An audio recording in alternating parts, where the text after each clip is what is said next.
दुनिया के मुअज़्ज़ज़ दोस्तों, मैं हूँ सईदा शहजादी और आप तमाम देखने और सुनने वालों को अस्सलाम वालेकुम। नाज़रीन गिरामी, औरत का सबसे कीमती जेवर ये है कि ना तो वो किसी नामहरम को देखे और ना कोई नामहरम इसकी तरफ देखे। इस्लाम ने औरत को बड़ा मकाम और बड़ी इज्जत से नवाजा। जब लोग बेटियों को जिंदा दफन कर देते थे, तब पैगंबर खुदा ने अपनी बेटी के एहतराम में खड़े होकर लोगों को बताया कि मकाम औरत क्या है।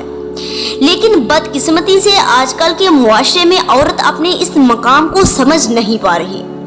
ज्यादातर खवातीन में तो पर्दा रहा ही नहीं, और कुछ ऐसी भी हैं जो औरत होने का फायदा उठा रही हैं, और कुछ ऐसी भी हैं जो माँ बाप की इज्जत से खिलवाड़ कर रही हैं।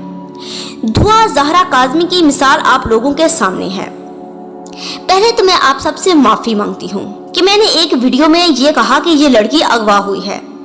तब इमाम अली अलैहिस्सलाम की शहादत के दिन थे, लेकिन असल हकीकत बिल्कुल इसके बरअक्स नजर आई।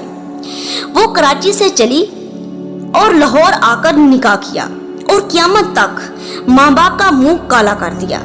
अब वो अपने निकाह की वीडियोस अपलोड कर रहे हैं और कह रहे हैं कि ये देख लो निकाह। हमारे निकाह के मुताबिक तो दुआ ज़हरा अभी 14 साल की भी नहीं हुई है।